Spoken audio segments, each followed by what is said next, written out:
For years, I've always seen people hyping up One Piece, saying it's the best anime of all time.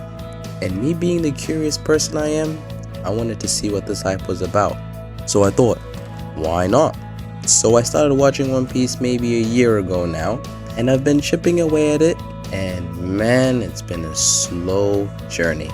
I've just finished the Punk Hazard arc, so I'll pretty much just talk about my feelings up to this point. So obviously I knew it would be a slow burn anime, and the only other slow burn anime I've seen is Naruto, which totals up to 720 episodes. And we all know One Piece is above 1,000 episodes, so hey, okay, cool, nice. Basically, I knew what I was in for. And one thing I didn't know about One Piece is just how long the characters take to grow on you. For example, Luffy. At the beginning of the show, Luffy was just on a fence for me. I didn't know whether I hated him or I loved him. He was very much of a two-dimensional character. One side of the coin is he's just meat crazy and very goofy. The other side of the coin is he can get very serious and just do everything in his power to stop the big bad. This was a formula that got very stale for me. But as the series went on, I found Luffy to be a lot more tolerable and a lot more interesting.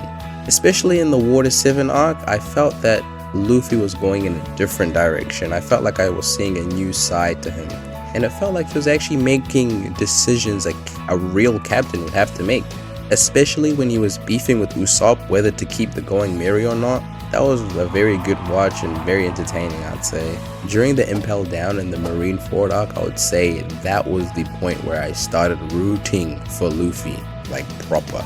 And it was a nice change to see Luffy actually fighting for his own sake, for his own cause, to save his brother Ace. Whereas in previous arcs, Luffy is seen fighting for other people's sakes, for other people's causes, which I don't have anything against. It's just, it was nice to see something different for a change. Also, Water 7 is 300 episodes into the One Piece series. In other words, it took me 300 episodes to like Luffy. Characters like Chopper, Zoro, and Robin are easily my favorite characters, purely because they have a sad and tragic backstory. I mean, the other Straw Hats do as well, but their stories just seem to resonate with me a little bit more. In terms of the arcs, all of them, they all start so slowly, they're very sluggish. I find myself falling asleep when I'm kind of getting into arcs, and I find myself 10 episodes ahead when I wake up in the morning. But that's just how it is. But when you kind of get through the slugfest, the sludge, the arcs tend to pick up the pace and they finish off strongly, which is what you want. You want an anime to finish off the arcs very strong, very well. In terms of my favorite arcs, Water 7, Enies Lobby, Impel Down, Marineford, those are easily S tier arcs for me in One Piece.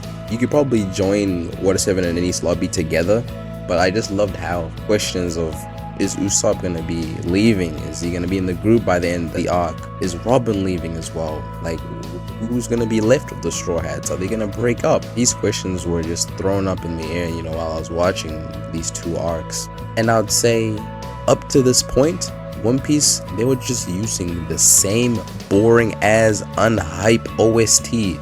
And it got stale so quickly. After probably the first maybe 30 to 50 episodes, I was already tired of that OST, and they were just using the same OST up to 300 episodes later.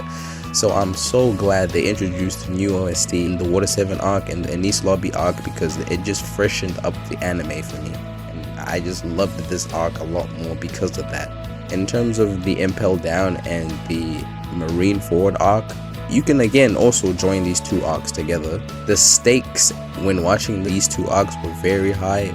Luffy trying to save his brother from execution and needing to do it in a certain time frame. It kind of just made me feel like I was there, and I could feel what pressure Luffy was feeling basically. So that was a very good watch. I enjoyed basically every second of it. Seeing Whitebeard in action was a sight to behold. Seeing all the Marines, just seeing all the fights unravel, unfold, was just, it was insane. And in terms of all the other arcs as well, each arc has its iconic moment. For example, East Blue Saga. Luffy putting his hat on Nami and walking over to Arlong with the music coming on, elite moment, elite One Piece moment. Another moment is in Water 7 when Luffy fights Usopp and Luffy wins, but at the cost of Usopp leaving the Straw Hats. And you can see Luffy crying. He puts his hat down and you just see his tears falling down. And that was a moment where I was like, wow. And before I started my journey of watching One Piece, that was the one scene, that was the only scene I knew about One Piece. So when I saw that scene in action and you know what had led to that moment happening, it just meant a lot to me. So, and then you have the Thriller Bark moment where Zoro takes up all of Luffy's pain and he's just standing there. He's not even in this world, he's in his own universe. Like, it was insane when the music came on. There are just moments like that just kind of leave you speechless and you're just jaw dropped basically. Fishman Island was also a very good arc. I enjoyed that one. I enjoyed the end more than the start, obviously, because of the slow start, but that's just how it is with One Piece. Punk Hazard was actually a very good arc. I pretty much enjoyed it from start to finish. It was very enjoyable for me.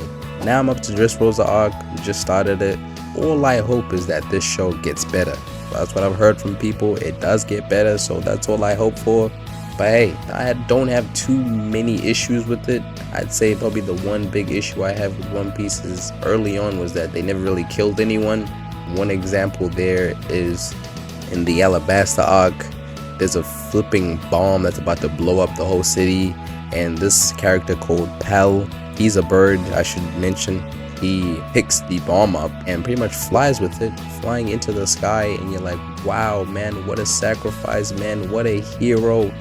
I can't believe he's done this for the great people, and it looks like he's basically sacrificing himself for the greater good.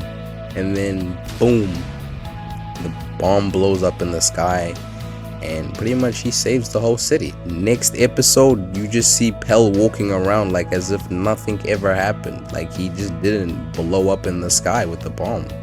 It was just very weird. Like, surely you just don't bring him back. Like, he's not even an important character. If anything, he is a side character. So that was very weird. But later on in the series, people do die, so I guess that was my only biggest issue. And maybe the other thing I would say is some of the characters and character designs can be weird. They are weird, I'm not gonna lie. And honestly, sometimes people don't look scary. If anything, they look funny weird. Honestly, if you can get over that, you can enjoy the series. You can really enjoy the series. But no, that's pretty much all I had to say. 600 episodes into One Piece. It's been a journey, and I only hope it gets better from here. So stay blessed, y'all. Catch you guys in a bit. Peace.